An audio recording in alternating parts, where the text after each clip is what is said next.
Here was your philosophy that you came with at Butler. Can you talk about just the bottom layer, and we'll go each layer up? Yeah, and I mean, we still talk about that. I think, we really label that competitive character. At Butler, it was very clear what the values of the school were, the athletic department, the program. They were core values written on the wall from the day I got there, and they were wrapped around the idea of being passionate, team first, being willing to serve others, being humble, thankful, accountable, all of those things that lead to not only a winning environment, but a real healthy environment. And if you have a foundation, whatever your core values may be, because I think that there's so many things that you could come up with that are great ways to describe a champion, or great ways to describe a real competitive group year after year after year. Whatever you deem those things to be, then to me that makes up your competitive character, who you are as a team, not just what people think you are, but who you are. If you have that, then it allows you to prepare, and prepare well, which obviously we all know is really important. There's a lot that goes into preparing, both individually, the commitment level, to the collective performance when you get on the practice floor.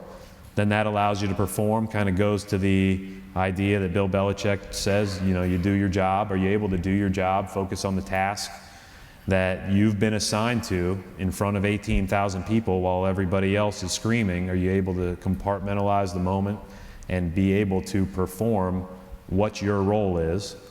And then you get what you get. And you said you might be able to put a big block underneath it all.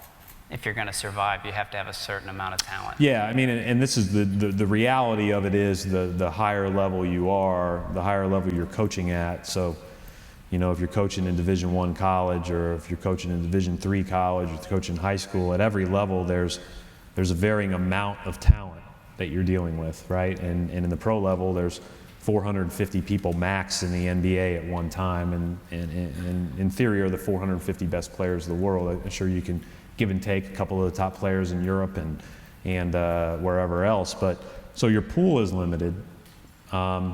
But a lot of those people are there because they have unbelievable competitive character, unbelievable preparation habits, and can perform,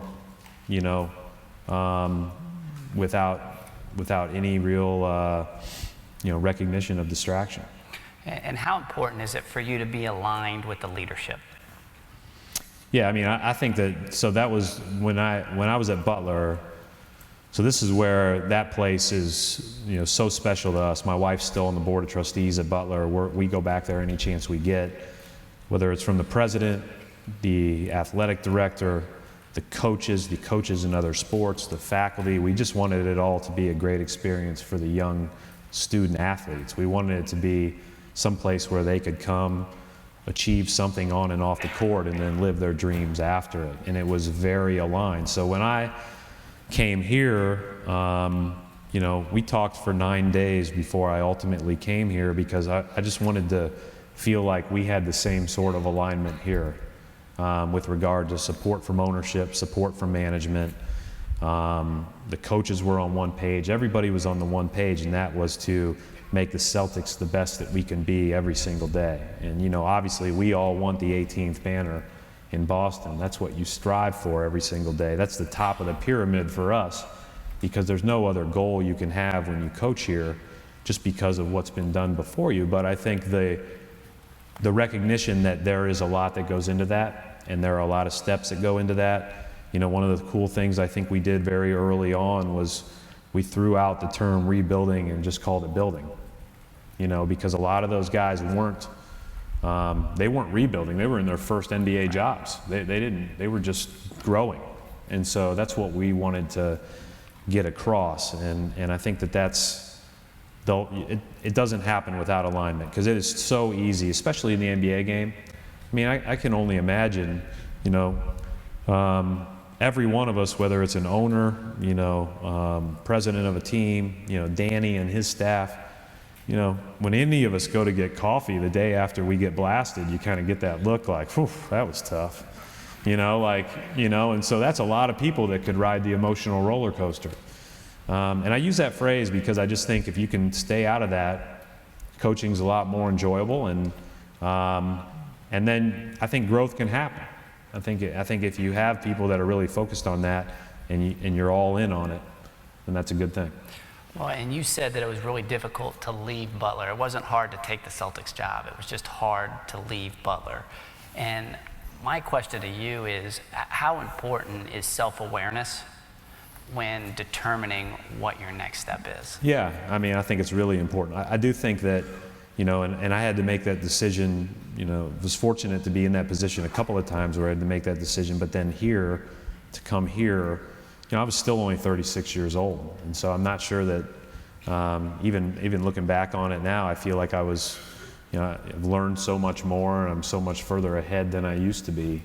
But I did realize, the thing that I realized more than anything else was that I was surrounded by the best people, who would, from a player standpoint, from an assistant coach's standpoint, from a athletic director standpoint, and that I really valued those relationships. That's what made Butler hard to leave. It was, the wins and the banners and all that stuff that hang in Hinkle are all really special, but it's the people that made it so unique. Billy Donovan talks about this a little bit in whether or not to take another job, and I'm going to ask you this. There's different philosophies of, some will say don't mess with happy, and others will say pursue growth. How did you navigate that? Yeah, those are non-negotiables, both of them, right? So, I felt like I could do both at Butler, and I felt like I could do both here, but I had to learn more about here before I accepted the opportunity to do it.